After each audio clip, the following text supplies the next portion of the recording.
Madhava Kunja Bihari.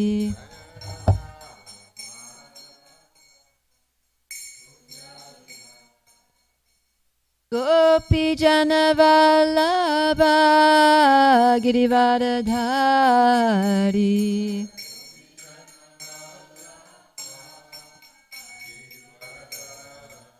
Jaya Gopi Jana Vallabha Girivardhari.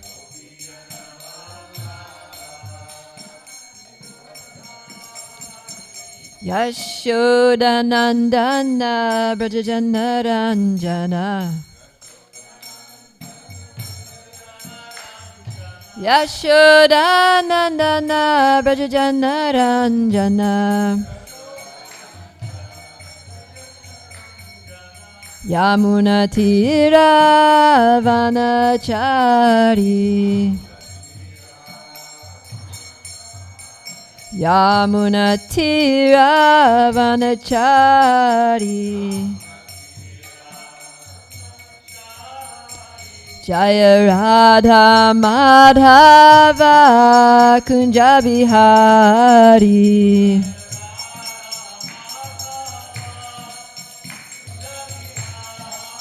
Jaya Radha Madhava Kunja Bihari.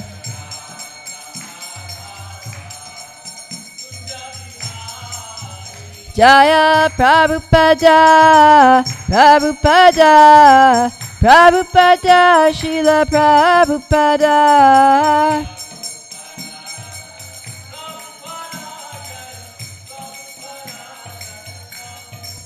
Prabhupada, Prabhupada, Prabhupada, Jaya Jaya Prabhupada.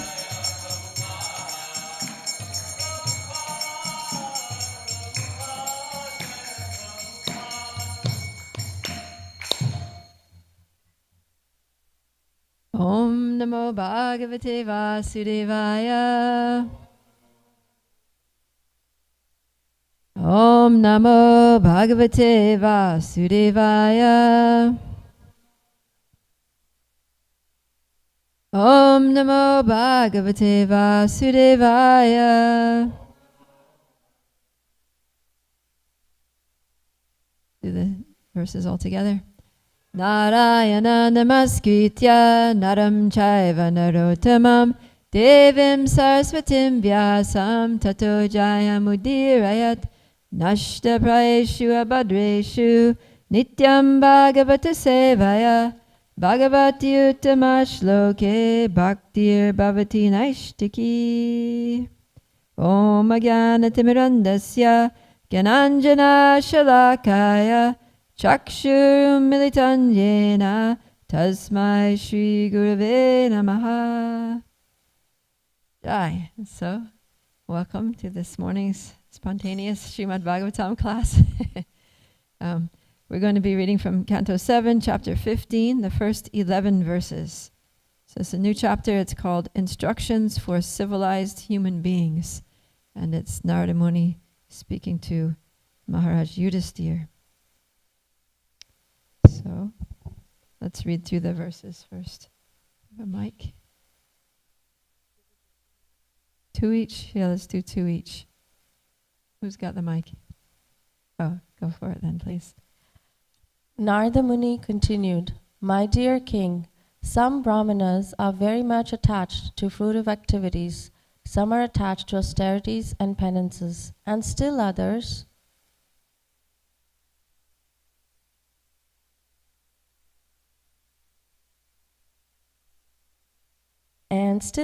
study the Vedic literature, whereas some, although very few, cultivate knowledge and practice different yogas, especially Bhakti Yoga.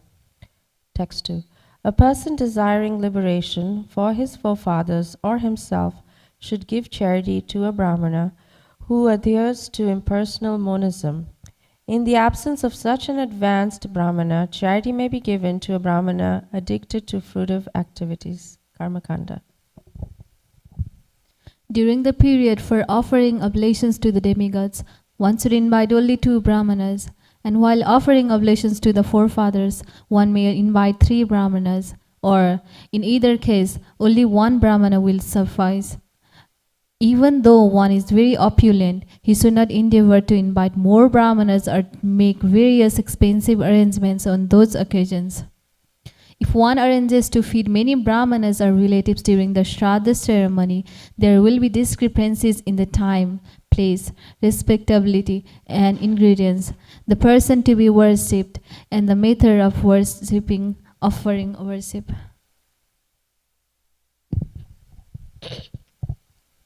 When one gets the opportunity of a suitable, auspicious time and place, one should with love offer food prepared with ghee to the deity of the Supreme Personality of Godhead, and then offer the prasad to the suitable person, a Vaishnava or Brahmana. This will be the cause of everlasting prosperity.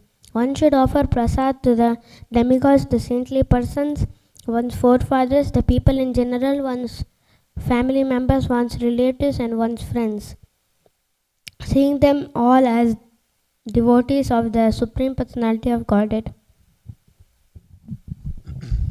A person fully aware of religious principles should never offer anything like meat, eggs, or fish in the Shraddha ceremony. And even if one is a Kshatriya, he himself should not eat such things. When suitable food prepared with ghee is offered to saintly persons, the function is pleasing to the forefathers and the Supreme Lord, who are never pleased when animals are killed in the name of sacrifice.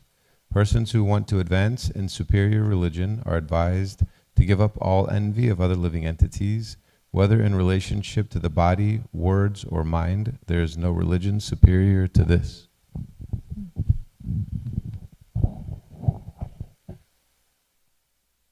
Because of an awakening of spiritual knowledge, those who are intelligent and regard to sacrifice, who are actually aware of religious principle and who are free from material desire, control the self in the fire and spiritual knowledge, or knowledge of the absolute truth.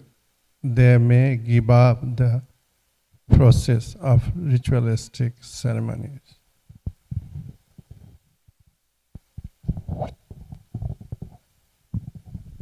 Upon seeing the person engaged in performing the sacrifice, animals meant to be sacrificed are extremely afraid, thinking, "This merciless performer of sacrifices, being ignorant of the purpose of sacrifice and being most satisfied by killing others, will surely kill me." Therefore, day by day, one who is actually aware of religious principles and is not heinously envious of poor animals should happily perform daily sacrifices, and those for certain occasions with whatever food is available easily by the grace of the Lord. Okay, that's the last verse for this section today. Now we're going to go back to text 6, and we'll do the Sanskrit. You starry. Text 6. Devarshi pitribhutebhya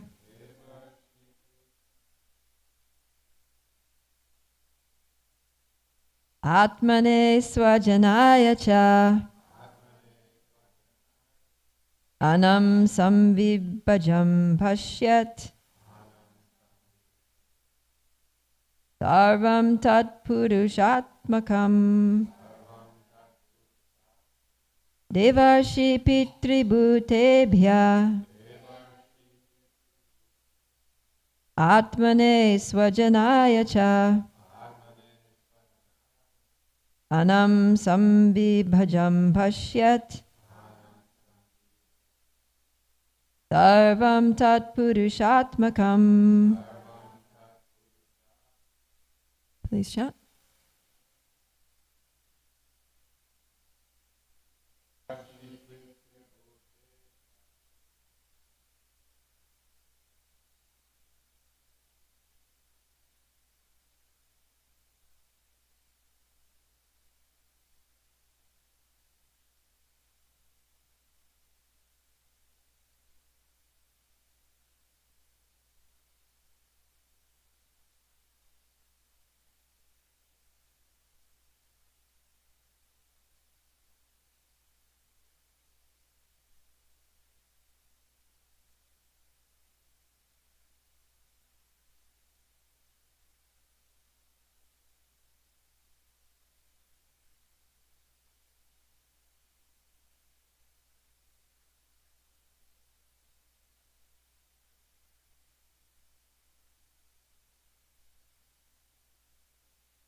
Okay, let's do the word for word and do this all together as well.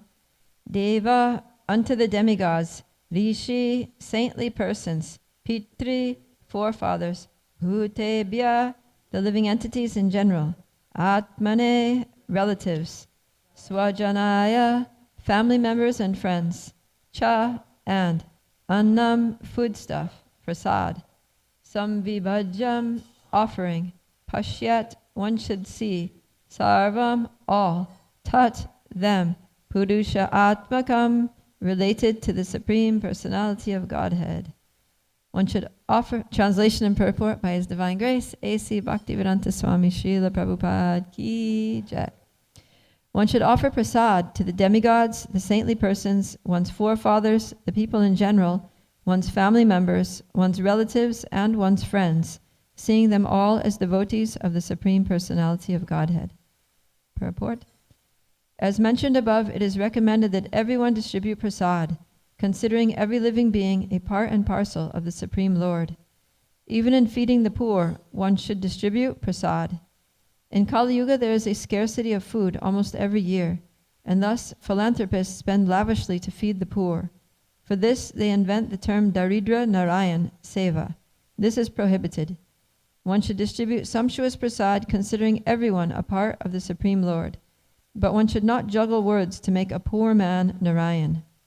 Everyone is related to the Supreme Lord, but one should not mistakenly think that because one is related to the Supreme Personality of Godhead, he has become the Supreme Personality of Godhead, Narayan. Such a Mayavad philosophy is extremely dangerous, especially for a devotee. Sri Chaitanya Mahaprabhu has therefore strictly forbidden us to associate with Mayavadi philosophers. Mayavadi bhasya shunile hai sarva nasha. If one associates with the Mayavad philosophy, his devotional life is doomed. Srila Prabhupada Ki Jai. All right.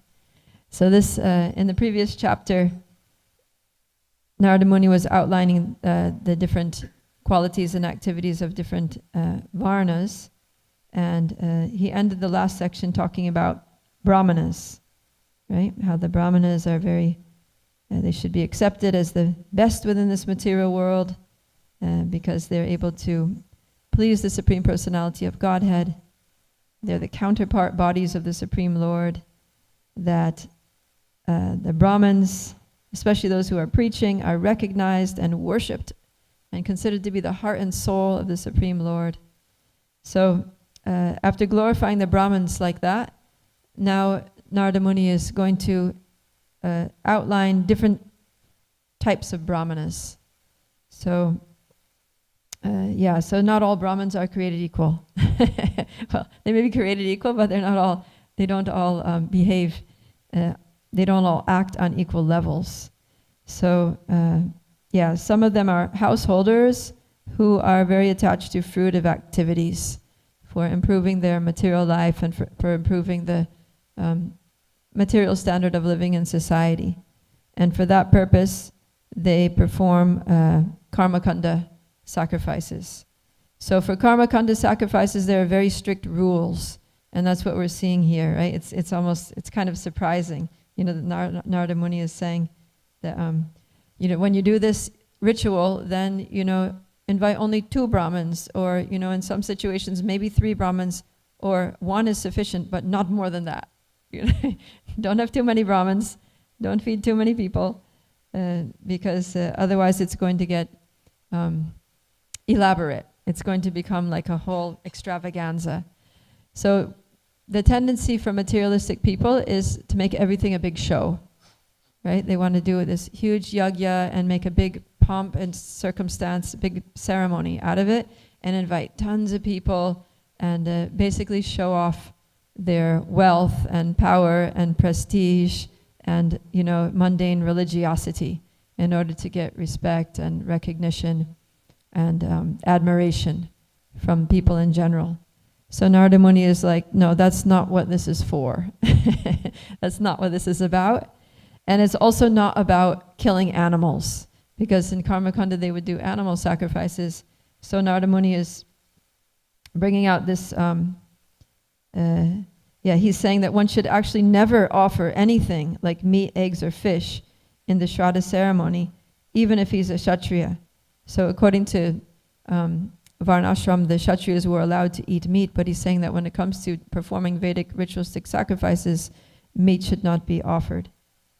And he says that, he gives a insight into the mentality of the poor animals that are sometimes offered in sacrifices, that they're looking at the performer of sacrifices and they're just thinking, this person is so merciless, that he's unnecessarily killing us. He's ignorant of the purpose of the sacrifice. So, Narada Muni is saying, even the animals are more intelligent than the performer of sacrifice who's killing them, because they know the purpose of the sacrifice is not just to kill animals.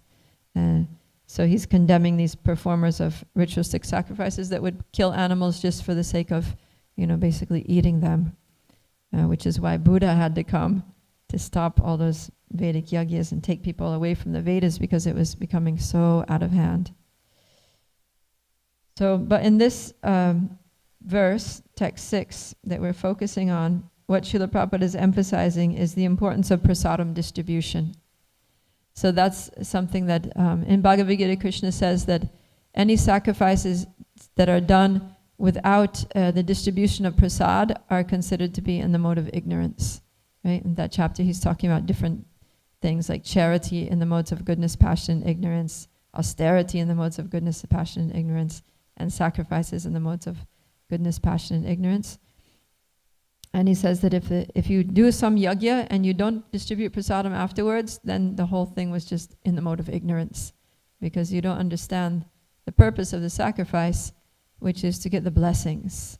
You want to get the blessings of the Lord, and you want to get the blessings of the brahmanas, and you want to get the blessings of everyone, because everyone, as Narada Muni says in text 6, he says, one should offer prasad to the demigods, the saintly persons, one's forefathers, the people in general, the family members and relatives, and one's friends, seeing them all as devotees of the Supreme Personality of Godhead. So it's not just that we offer prasadam to, or offer respect to, the Brahmins or, exalted Vaishnavas, although of course we do, but we should offer prasadam to everyone, because we should see everyone as a devotee of the Supreme Personality of Godhead, as related to, right? The word here in the Sanskrit is Purusha Atmakam, which means basically the Supreme Person himself. Because it's a fact, that all living beings are parts and parcels of Krishna. Mamai-vamso jiva loke jiva bhuta sanatana.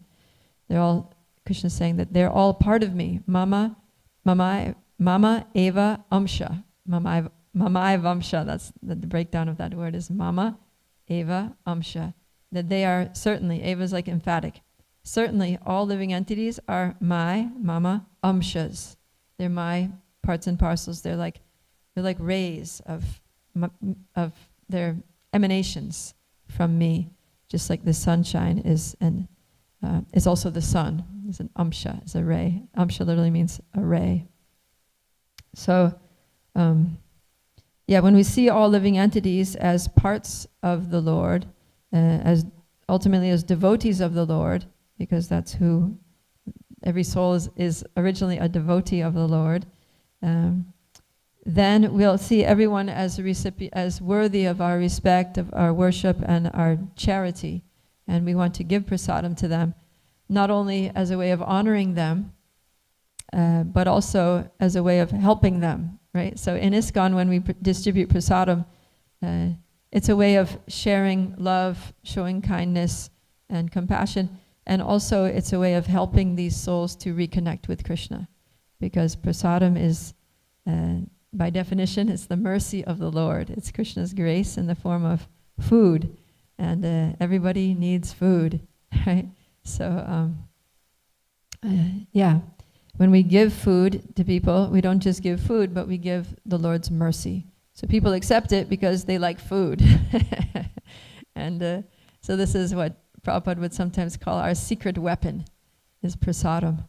Because many people are not interested in God, they're not interested in spiritual life, they're not going to read a book, they're not going to chant mantras, they won't come to the temple and take darshan, So basically, a lot of the spiritual life is virtually inaccessible to them due to their lack of interest in it. But everybody is interested in eating good food. So if we make really nice, tasty prasadam and offer to people and they eat, then that's helping them. That's their connection to Krishna. That's their lifeline.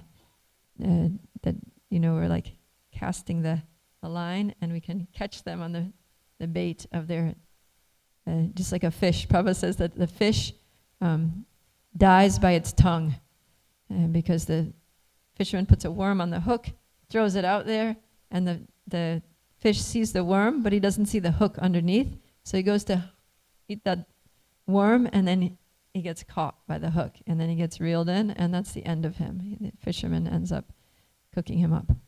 So in the same way, when we distribute prasadam, we're throwing out some bait. And people don't know that there's a hook. There's a transcendental hook behind the prasadam that when they take prasadam, then they connect with Krishna, and then Krishna gradually reels them in, and their material life is over. Material existence is done. So, and their spiritual life begins. So gradually, by taking prasadam, people get purified, they become elevated, they become eligible for, their hearts open to other processes of devotional service, to learning more.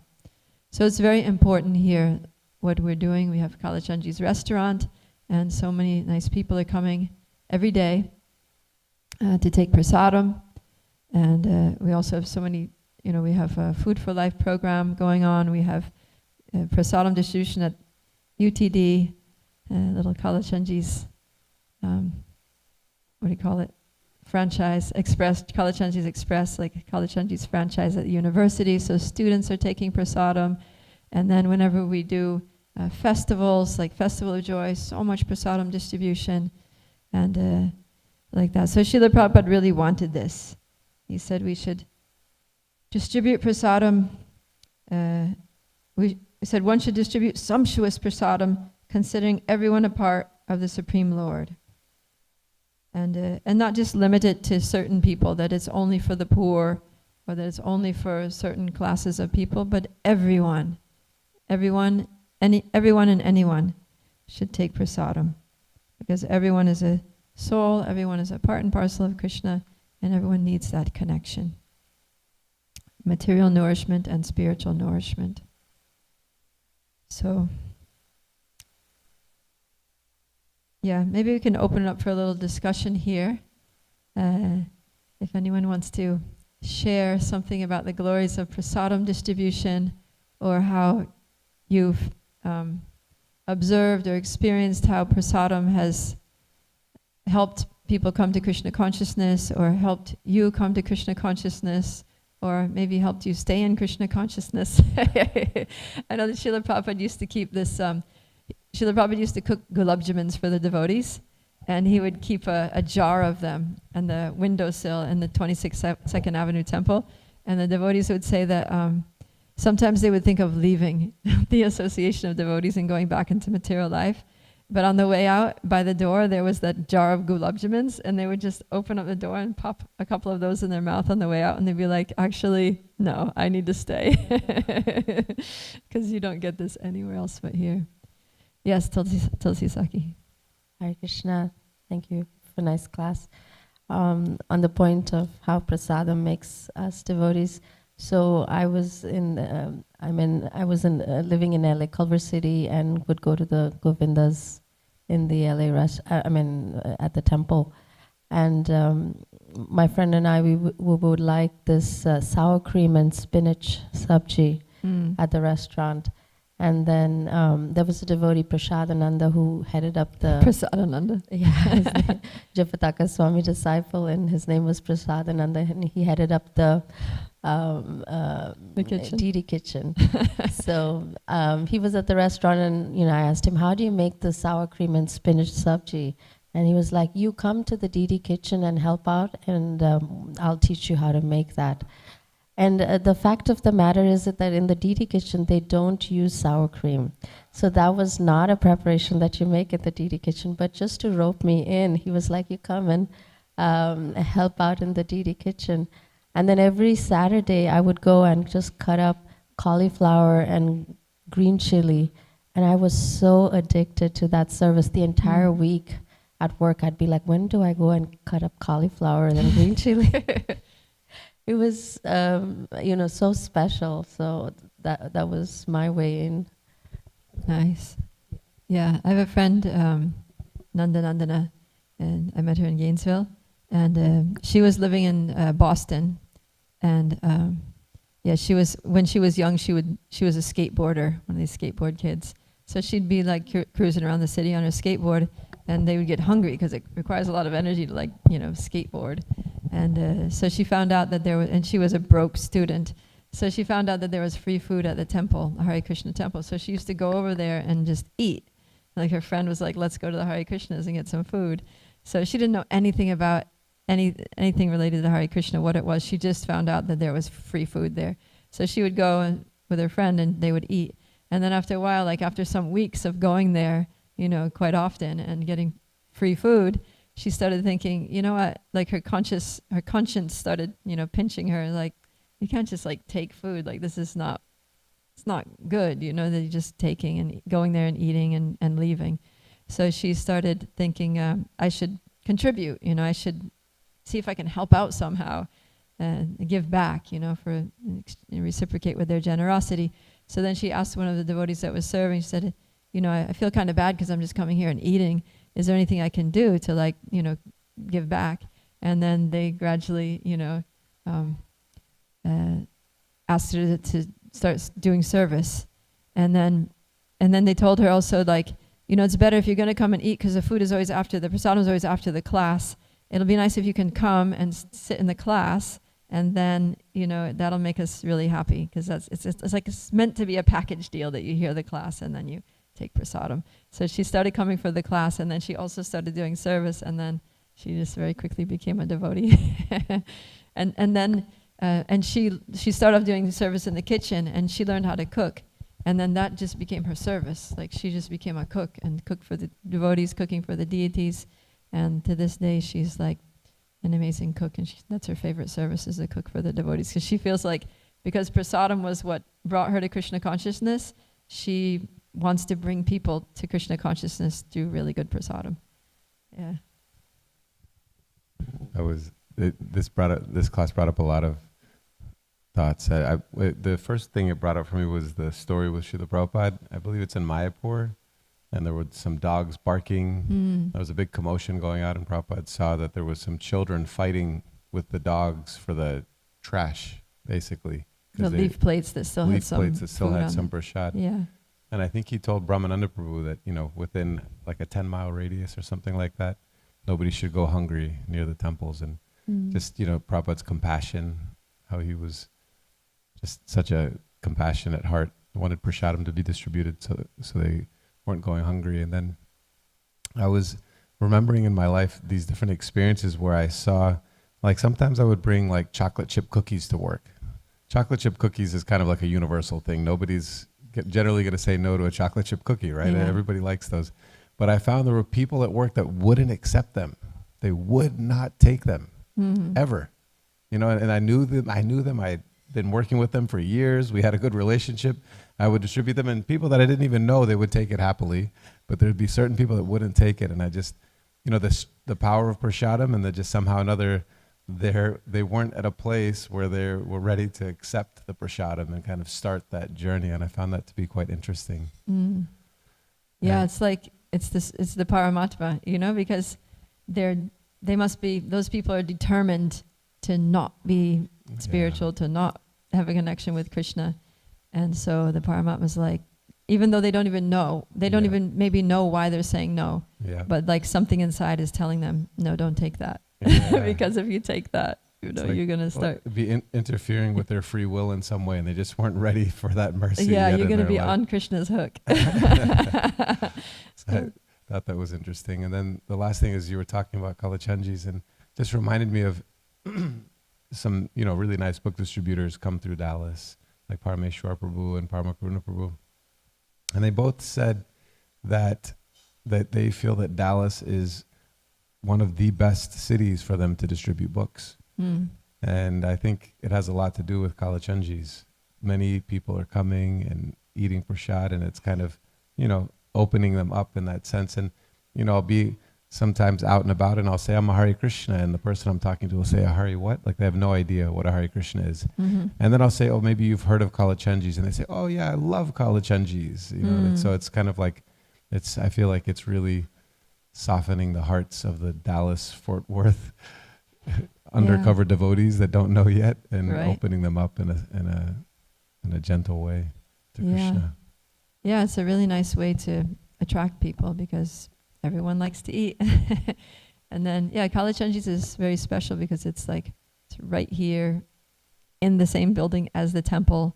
So you see a lot of people that come to Kalachandjis and they'll just, kick off their shoes and come inside the temple room just to have a look around, right? And they'll be like marveling at all the paintings and the just how ornate and beautiful everything is. And even if the curtains are closed, it's like just being in the temple room is like, wow, right? You see people just like, wow. And then if they can see the deities, I see people sometimes they'll come in and they'll just be standing in front of the deities and they don't really have a clue, but they're just like looking like, you can see they're feeling something. They're feeling they're kind of like stunned and don't really know how to react, but they're feeling something. I just think, the number of people that walk through the door that come to a vegetarian restaurant inside of a Hare Krishna temple, like those two things are quite, rare, and it's amazing. It's just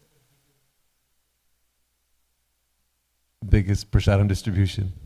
I was thinking about Baladev Prabhu for many years. Bhakti True Maharaj, he was doing a service for him, doing prasadam distribution. You want to tell some stories?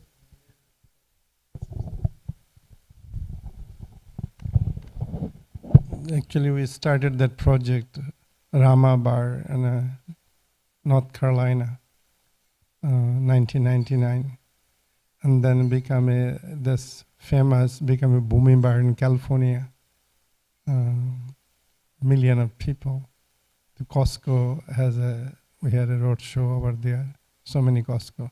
Then after that I started this project 2005 in Dallas. And it was struggling, challenging so much. Then finally we got into the Costco.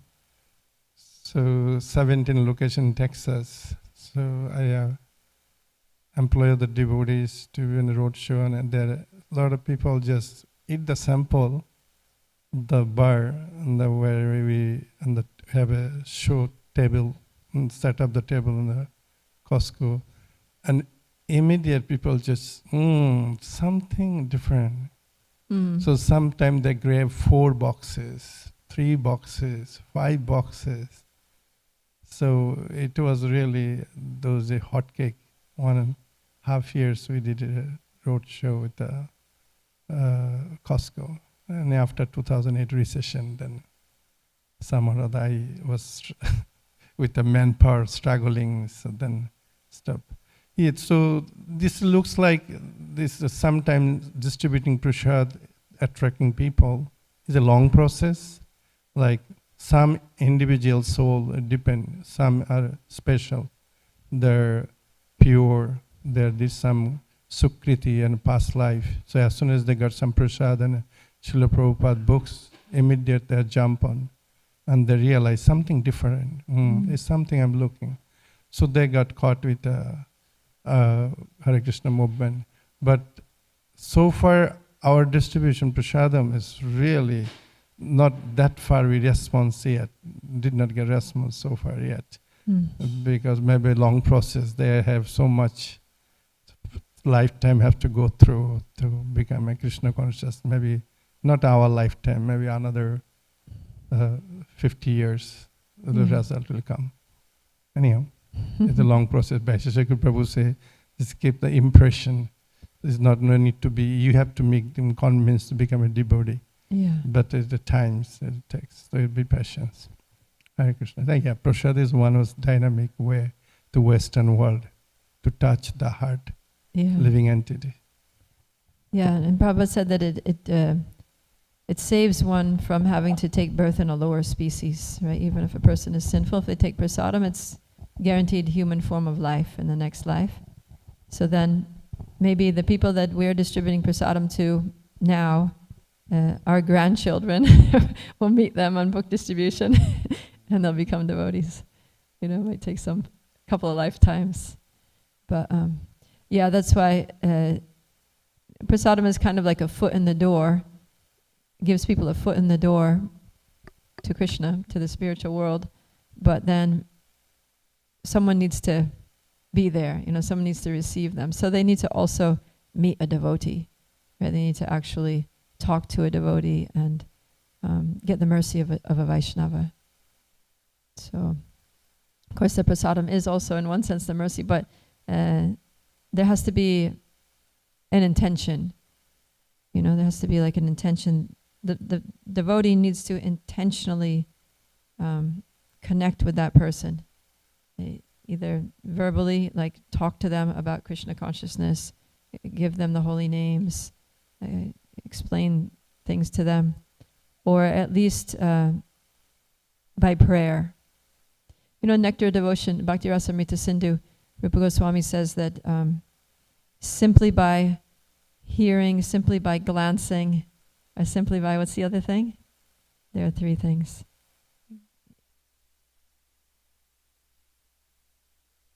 No, but there's three things that he says that the way that a Vaishnava imparts mercy to another soul. I think it's, one is by seeing, no, that's glancing. Glancing, hearing from, anyways, there's another one.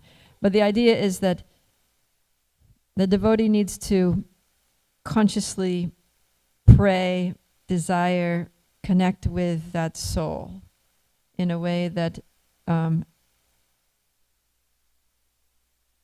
gets Krishna to acknowledge and give mercy to that soul, to recognize that soul as a due recipient of his mercy. Understand? So yeah, I always go back to there's this boy, Nick. He used to be Nick. Now he's Nakul. He just got initiated at Sadhu Sangha, but he was a UF student, and he used to come to Krishna lunch when I was in Gainesville. So Krishna lunch, most of it takes place on the University of Florida campus, but then there's also what's called the side porch. So there's like the Krishna house, and then connected to that there's like a little cafe kind of set up with a buffet and some sitting places. So people can either go take Krishna lunch on UF campus, or they can come to the side porch. So during that, there was one summer where my service was at the side porch. I was like, you know, taking donations and giving a prasadam there. So there was this boy who used to come pretty much every single day, and his name was Nick. And he was like very friendly, nice, bubbly, you know, straight-laced American kid, you know, clean cut, intelligent. And so he would come and he would get his lunch, and we wouldn't say anything to him about Krishna, because that's how we're trained there to do the serve out, is that, you know, don't try to preach to them, just be friendly, right? So I'd be like, hey, Nick, how's it going? And then he would tell us, you know, his exams are coming, or, you know, my cat's sick, or whatever. He would just, whatever was going on in his life, he would tell us, and we would just talk. You know, we just converse, shoot the breeze with him. And then as soon as he would leave, myself and Premamrita, we were working together there. Premamrita would say, oh, Nick is such a nice boy. And I'd be like, yeah, he's such a sweetie. And then we were like, Nick should be a devotee. He has to be a devotee. And then we were like, let's just like intensely pray to Krishna for Nick to be a devotee. So every single day he would come, and we would just talk about whatever mundane stuff, you know, make conversation with him. And as soon as he would leave, we would be like, dear Krishna, please help this boy come to Krishna consciousness. Can't you see what a sweet person he is? He has such a nice, gentle, pure heart, and he's very kind, and he has all the qualities. He just needs to connect with you. Please give him your mercy. Please make him Krishna conscious. And yeah, and then one fine day, Nick came to one of our programs, like Taco Tuesday or something, and he was like really interested, and then he started asking us questions, you know, about the philosophy and chanting, and then he started asking he said, I can't come to your programs, but I would like to learn how to do the mantra meditation. Can I come on this night? So then he would come like on an off night, And then Janaki and I would be there to receive him. We'd sit him down in the temple room and we'd give him some beads and we taught him how to chant and all. And then gradually Nick just started getting really fired up about Krishna consciousness and coming and practicing and chanting. And then he moved into the ashram. He was there in the ashram for a semester. That was his last semester at UF. And then he really got attached to Krishna consciousness. He wanted to stay in the ashram, but he had already lined up an internship in New York. So we connected him with Bhakti Center and Brooklyn Temple, and then he moved in the ashram in Brooklyn Temple, and then he's still there. And then he just got initiated at Sadhu Sangha. It's really so it started with prasadam. So this is it's kind of like a good case study of what's required to make someone a devotee, I guess. There's different ways it can happen, but it started with prasadam. So he started coming, and then, but what it took was for some devotees to really intentionally give mercy to that person, intentionally pray, for this person and cause Krishna's mercy to flow in that direction.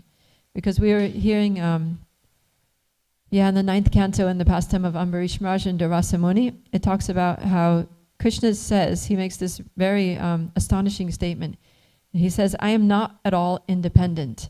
I'm completely under the control of my devotees. And there in the purport, Prabhupada talks about how when Krishna says he's not independent, it means that he's not independent in deciding who his mercy will go to. Who decides who's going to be the recipient of his mercy is the devotees.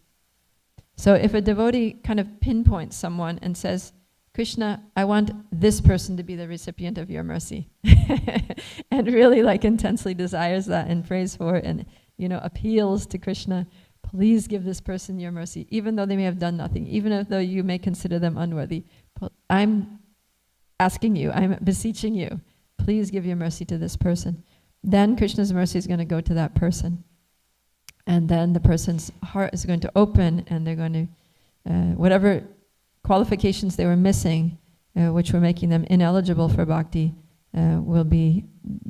those qualifications will be there. They will become qualified by the mercy of a devotee. So that principle also comes up in Bhagavad Gita, chapter 7, text 28, where Krishna says that only those who have acted piously in this life and previous lives, whose sinful reactions are completely finished, who are free from the dualities of delusion, only they can take to devotional service with determination. So in the purport, Prabhupada says that, it's actually a very high bar to perform bhakti yoga, especially with determination to keep going throughout one's lifetime. And you have to have done so many pious activities, you have to have done no sinful activities, you have to be free from all your sinful reactions. It means you have to have done all these, prayaschitta, atonements and all these things. And free from duality means you practically have to be on the transcendental platform already to begin devotional service, which is kind of the standard, right? Devotional service begins from the transcendental platform. But Prabhupada says that, he says, this is all true, however, there's another way. He says that by association with a devotee, all of these requirements can be met. If you get the mercy of a devotee, and he says, therefore, devotees travel all around the world. He's basically describing himself. Therefore, devotees travel all around the world just to give their association and give their mercy to people so that they can become qualified to perform bhakti. So, that's all of us who are chanting rounds, who are hearing Srimad Bhagavatam, who are worshipping the deity and doing service. We actually have that power to be able to direct Krishna's mercy towards fallen conditioned souls. And so we need to use that to help people to become devotees. And give them prasadam, give them that connection, and keep distributing to draw them in through their stomachs, right? Even in mundane circles it says the way to a person's heart is through the stomach. So we catch them by the stomachs, and then we first draw them in by the stomachs, and then we touch the heart by praying for them, by connecting them. Yes. You were doing the third one, that by his heart felt concern or mind is the third one. Heartfelt concern. Yeah, through the mind, the devotee can give the mercy. Thinking of the person. Yeah, thinking of the person. Okay, yeah. So by Glance. by glance, by thinking, By words. by words. Oh yeah. Okay, by words. So speaking to the person, by glancing, giving them a merciful glance, right? Like Prabhupada had that merciful glance. Prabhupada's disciples would talk about how when Prabhupada looked at you, you just felt like you were just like pushed up to the spiritual platform. And then by thinking. Yeah, so just thinking about, meditating on the person. And there's one verse where Prabhupada says that he talks about the turtle, right? That a turtle, sea turtles, they lay their eggs on the beach and then they go out into the water and that's it. They're done. That's their parenting. But he says that the eggs hatch and the babies are kind of on their own. They have to make their way to the sea and all that. But Prabhupada says that the turtles actually raise their offspring by meditation. So it's not that the mother turtle just lays her eggs and goes away and forgets about them, but she's constantly thinking about them. She's meditating on those eggs and the time, and she knows when the eggs are going to hatch, and she's meditating on them and praying, okay, my little baby turtles, you got this. Get out of that sand and get to the ocean. It's not this way, it's that way. And she's like, in her meditation, she's like empowering them to be able to cross the hot sand and get to the sea and, like that. So just thinking. Yeah, actually one thing, I was talking to Kalakantaru because he's an initiating guru in ISKCON, and he's always encouraging, senior devotees to be initiating gurus. And he said, it's not that easy. It's not that difficult to be a guru.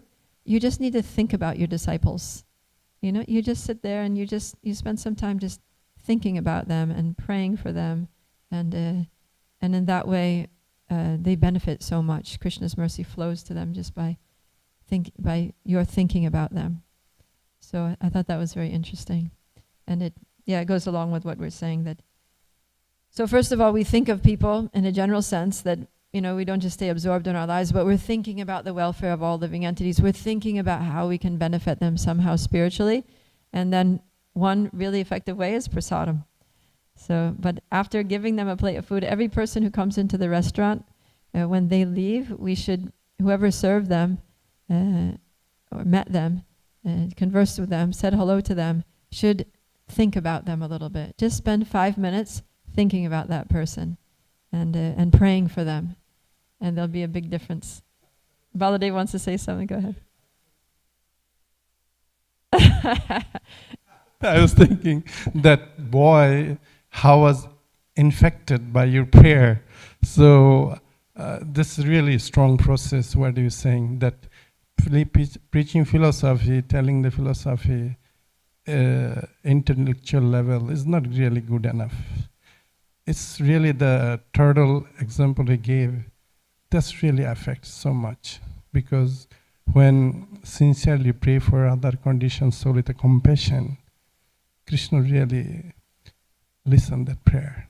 So preacher should be the mood. Thank you for sharing that part, how that boy become a devotee.